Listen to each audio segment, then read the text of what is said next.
Welcome back. We're going to step away from the news of the day in this segment.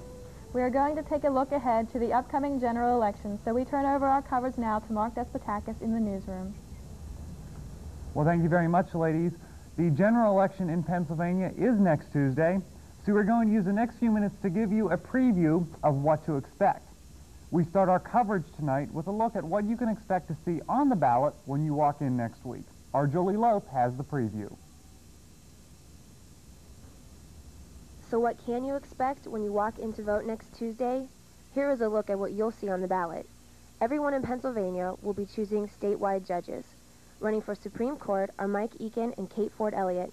One judge will be chosen for a 10-year term. For Superior Court, Pennsylvania voters will choose 3 judges out of the 6 candidates.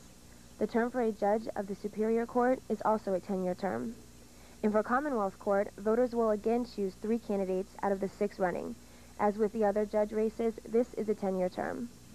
In Clarion County, you will be voting for Frederick Goebel or Roland Burns for coroner, and William Peck or Daniel Hornberger for sheriff. And locally in Clarion Borough, residents will be voting for the Borough Council race. 4 candidates will be selected to serve on council. Borough residents will also select a new mayor. William Smathers is the only name on the ballot. And that was our Julie Lopuh, and that is what you can expect when you walk in to vote next week. Here in Clarion County, almost everywhere you go, there are a lot of campaign signs, and a lot of those signs are related to the county coroner's race. So our Carrie Lopuh joins me now with a look at that coroner's race. Carrie? Thanks, Mark. As Julie mentioned, there are 2 candidates on the race. There's Rick Goebel, and there's also Raleigh Burns. I had the chance to talk to Rick Goebel earlier today. This race certainly should be interesting here in Clarion. Residents will be choosing very quickly about that. So that's the situation there. It is a big race here in Clarion. Okay.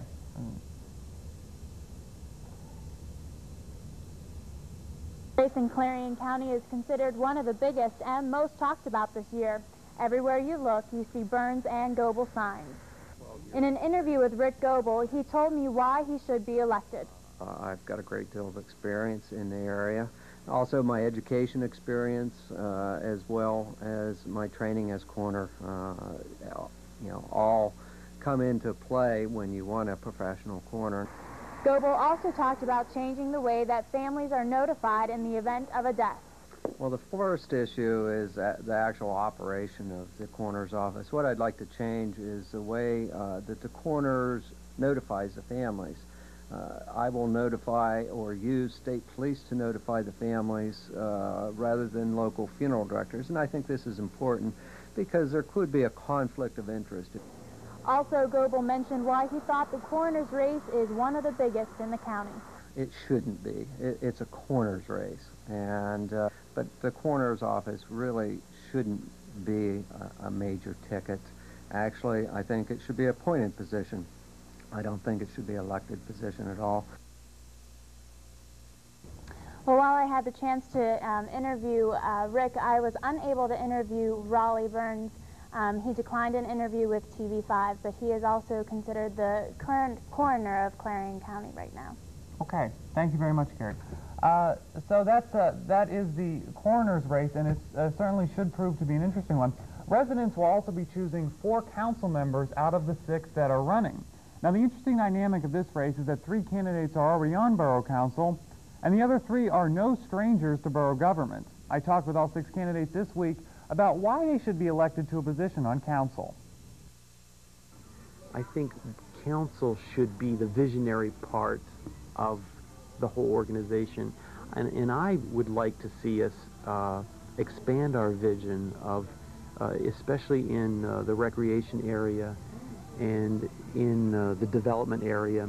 I think zoning is also a big issue that needs addressed, but I would love to see us expand with the university as partners on using some of the property along the river, part of the property that's owned by the borough, part that's owned by the university.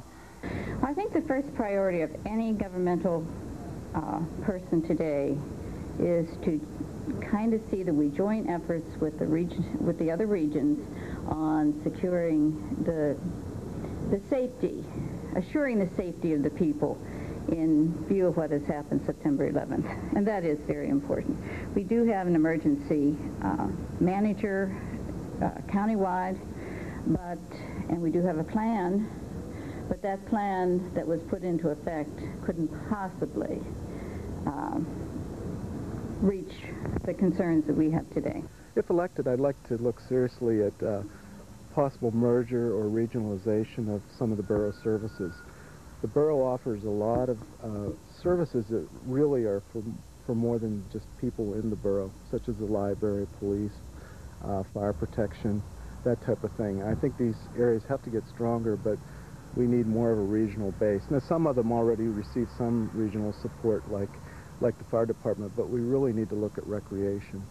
Okay. Now is losing our tax base, and we have a population that is getting older every year. Their income coming into to their own coffers is decreasing because once you're on a pension, you just don't get any more increases. So we've got to watch the costs and try to stay within those individuals' means of paying. What would you like to accomplish during the term if you're elected? Well, I think there are a number of things. I certainly think fiscal responsibility is one of them. I think fiscally the borough government should give a full accounting to the people. And again, it's an arm of the people. So monies that are spent, how monies are spent fiscally, and we should be fiscally responsible and do everything we can not to raise taxes. With Clarion Borough losing the number of tax-paying properties that we have, also being landlocked, it is a very difficult thing to provide the citizens of Clarion Borough the things that they really want to have with the finance responsibilities that we have.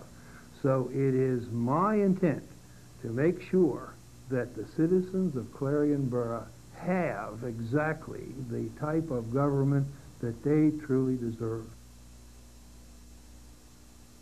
So from the looks of things, it's going to be an interesting Tuesday. We're going to have some interesting races to watch next Tuesday. And just a reminder, the polls open at 7 a.m. on Tuesday and close at 8 p.m. And another reminder, TV5 is your place for election 2001 coverage. Join us next Tuesday at 8 p.m. after live Clarion Borough Council coverage for the latest news of the day. Then stay tuned for a TV5 News special report, Election 2001. That will be live at 10 p.m. on Tuesday. And we're going to go ahead and take a break right now. Here's a look at tonight's lotto numbers.